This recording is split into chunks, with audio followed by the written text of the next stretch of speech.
Olá pessoal, tudo bem? Professor Paulo Gereba de História. Na aula de hoje, iremos examinar um tema extremamente importante na história da América Latina do século XX. Iremos falar sobre as ditaduras militares na América Latina. Ditadura estas, inclusive, que começaram no Brasil em 1964. E aqui, de forma nenhuma, podemos negar o caráter desses estados ditatoriais latino-americanos. Evidente que essas ditaduras não podemos caracterizá-las apenas como ditaduras militares. Eu costumo dizer que nós estamos diante de ditaduras civis, militares e até mesmo empresariais. Haja vista esses militares, eles terão o apoio de setores da sociedade civil, evidente, setores conservadores, da sociedade civil, e até mesmo setores empresariais, tanto do campo como da cidade. Nós temos três pontos importantes para poder discutir esse momento histórico dessas ditaduras militares na América Latina, principalmente entre a década de 1960 até 1980. Nós temos aqui alguns antecedentes históricos para pensar sobre o momento que essas ditaduras estão chegando ali na década de 1960 e 70. O segundo ponto é a caracterização geral. Quais são as características genéricas que esses governos civis e militares na América Latina vão ter? E nós escolhemos, de uma forma bem específica, para falar sobre essas ditaduras militares na América Latina, de uma forma bem específica, nós vamos trabalhar a ditadura civil-militar do Chile, que foi considerada uma das ditaduras mais violentas e sanguinárias da América Latina, a ditadura de Pinochet, que se estabeleceu na década de 1970, a partir de 73, e chegou até a década de 1990, até o ano de 1990, ok? Então vamos lá, galerinha.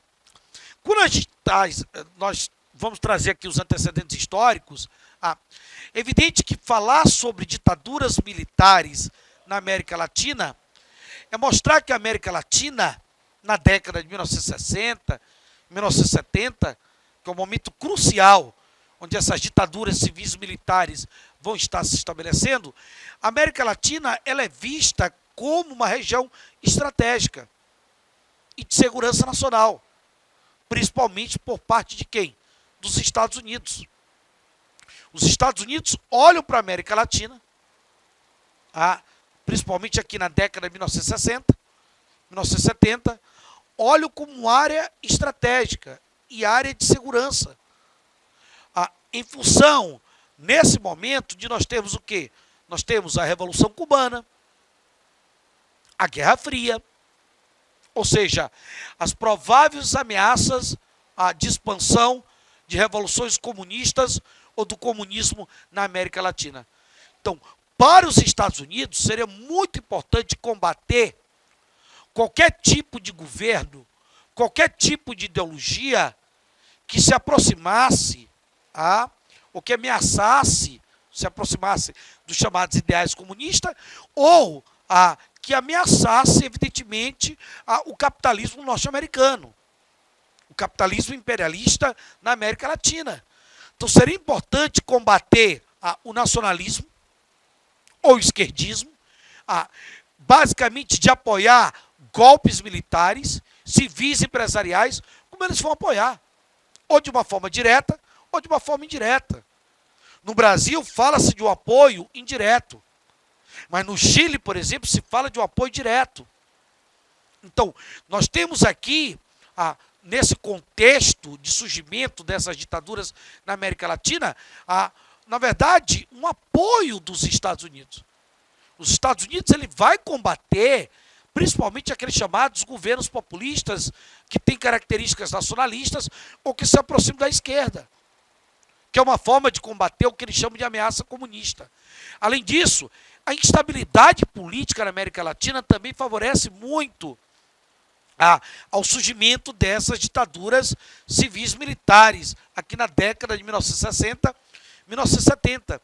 Então, você tem a instabilidade, principalmente por conta de pressões do próprio imperialismo norte-americano, O imperialismo norte-americano vai pressionar essas pressões, como nós falamos, a Guerra Fria, a Revolução Cubana de 58, tá? A Guerra Fria e a Revolução Cubana de 58 acabam levando os Estados Unidos a sentir o quê? Ameaçados de perder a sua área de dominação, o seu quintal, tá? Na América Latina. Então, claramente se observa que essa instabilidade favorece a presença, a instalação dessas ditaduras. Um outro ponto importante, quando você fala de instabilidade na América Latina nas décadas de 1960, 1970, é a desigualdade social latino-americana. A desigualdade social existente na América Latina, ela vai causar o quê? Instabilidade. E no momento de instabilidade, o que se tem, na verdade, é um terreno propício ao surgimento de governos autoritários, ao surgimento de governos antidemocráticos, que é como vão se caracterizar esses governos ditatoriais, civis, militares latino-americanos. Além desses dois pontos, um outro ponto importante, que favorece nos antecedentes históricos, de você observar o surgimento dessas ditaduras civis militares na América Latina, é a precariedade das instituições democráticas. Nesse momento de Guerra Fria, de Revolução Cubana, de pressões do imperialismo norte-americano, nesse momento de desigualdade social na América Latina, nós temos dificuldades por parte de regimes que se predispõem a trabalhar a justiça social, trabalhar e garantir os direitos sociais, ou seja, modelos comprometidos com o regime democrático, modelos comprometidos com a justiça social, esses modelos estão fragilizados. Esses modelos estão fragilizados por quê? Porque as instituições democráticas estão ameaçadas. As instituições democráticas estão ameaçadas. E elas estão ameaçadas justamente por conta dessas pressões internacionais do capitalismo imperialista norte-americano. Elas estão ameaçadas por conta de um contexto de Guerra Fria, de um contexto de uma Revolução Cubana, né? De um contexto de governos que, na verdade, utilizam elementos nacionalistas ou se aproximam de estruturas esquerdistas. Então, essas instituições se fragilizam. Elas acabam se fragilizando. E isso favorece a instalação dessas ditaduras civis militares na América Latina. Um ponto importante quando se fala desses governos é observar o aspecto genérico. Porque essas ditaduras, elas são vistas aonde? Você tem Brasil, Argentina, Paraguai, Uruguai, Bolívia, Chile, Equador. Então, nós temos uma série de países latino-americanos com a presença dessas ditaduras. E aí é importante você observar as características gerais. Ou seja, o que é genérico, o que está presente em todos esses governos que vão adotar essas ditaduras. Por exemplo, golpes políticos. A maioria desses países que vão adotar esses governos civis, militares e ditatoriais, esses representantes do poder, eles chegaram através de golpes políticos antidemocráticos. Golpes que contaram com o apoio do capital norte-americano. Contaram com o apoio dos Estados Unidos.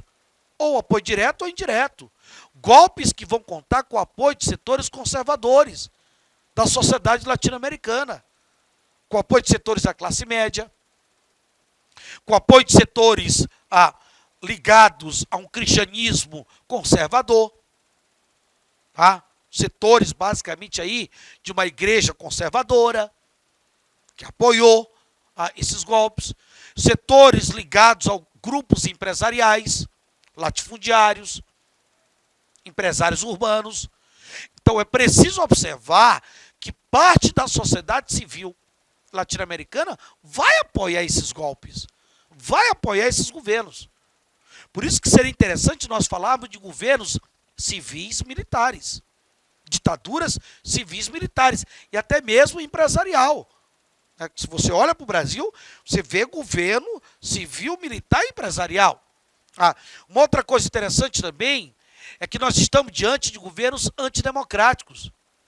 As ações dessas ditaduras são ações antidemocráticas. Por exemplo, eles vão fechar o Congresso Nacional, eles vão cancelar eleições diretas, eles cancelam eleições diretas, vão caçar mandatos parlamentares. Esses governos vão caçar mandatos parlamentares, vão acabar com partidos políticos,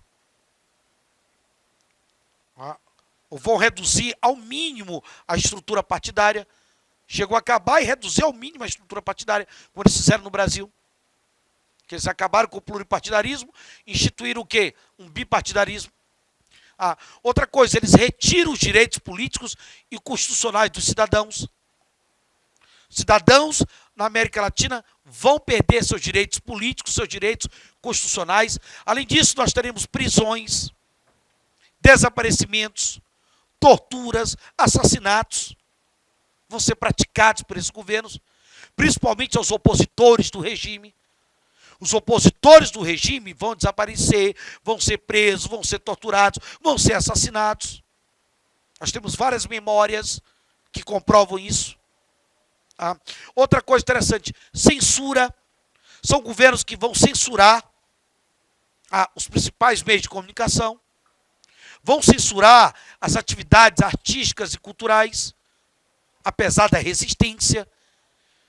Uma resistência que vai ser pacífica em alguns casos, mas também ela vai ser violenta. A resistência a esses fechamentos políticos ditatoriais é uma resistência pacífica, que ela pode ocorrer através de uma música de protesto, ou violenta, através de chamados movimentos guerrilheiros. Nós teremos ações guerrilheiras que vão resistir a esse fechamento político, a essas ditaduras, a esses governos civis militares latino-americanos. Certo? São governos que são alinhados com o capitalismo norte-americano, são alinhavados com esse capitalismo. Então, essas são algumas das características gerais que nós temos das ditaduras civis militares ou desses governos civis militares na América Latina.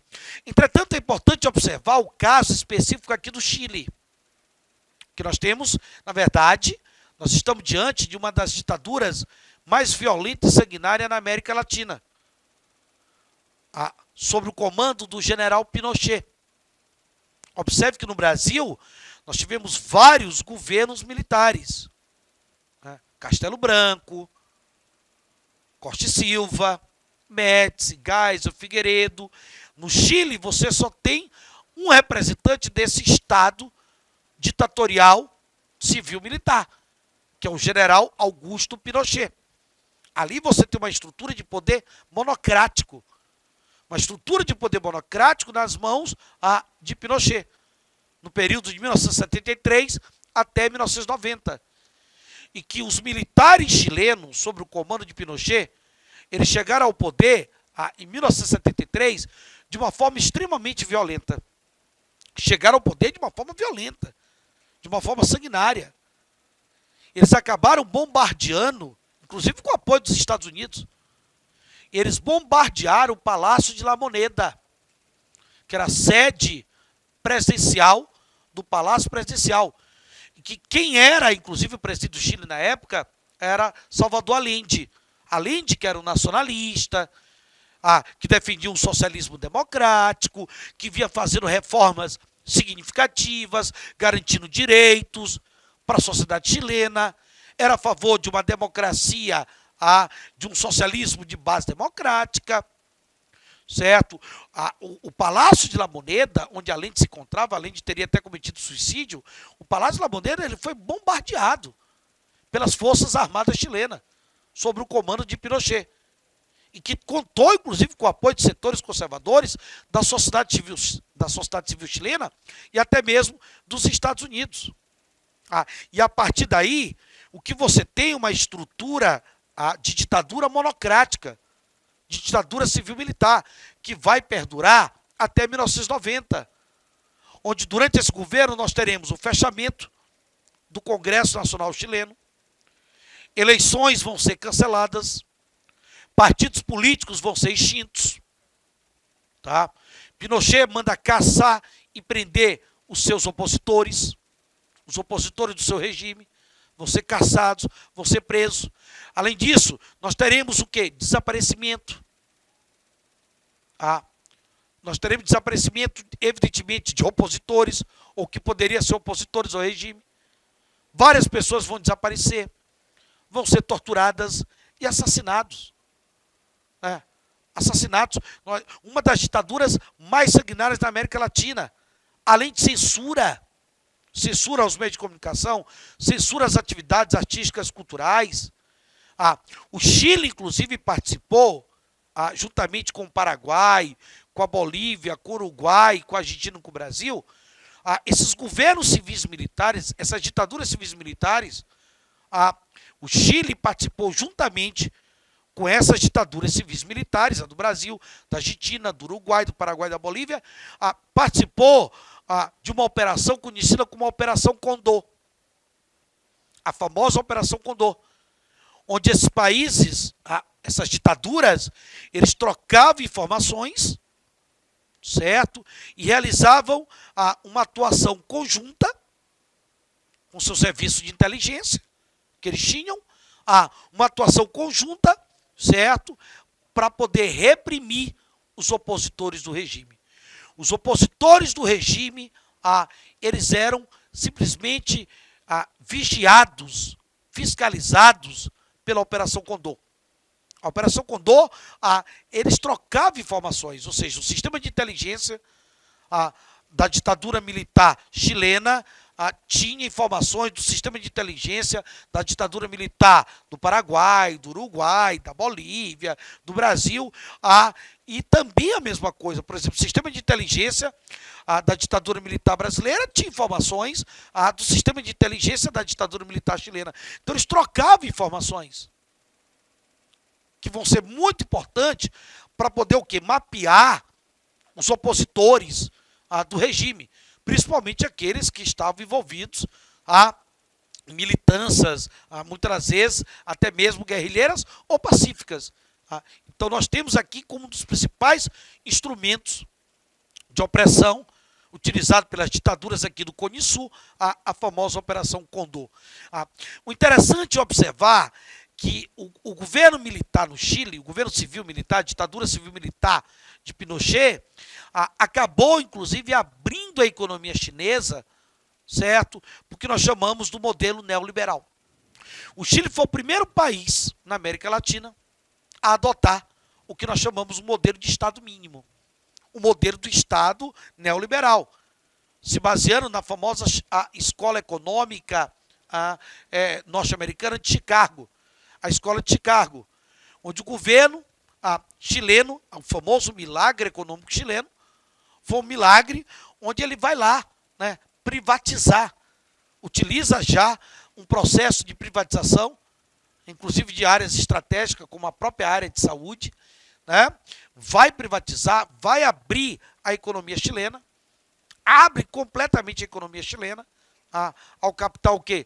Ao capital internacional. Ou seja, adotando o modelo neoliberal, o modelo de privatizações. Tá certo? O fato é que essa ditadura ela só vai entrar em colapso em 1990. Em 1990 é que nós teremos a destituição do general Pinochet, a desarticulação de uma das ditaduras mais sanguinárias e violentas da América Latina. A do Brasil também não ficou tão distante disso, porque no Brasil também tivemos assassinatos, torturas, tá? Mas a do Chile foi considerada uma das mais violentas e militares.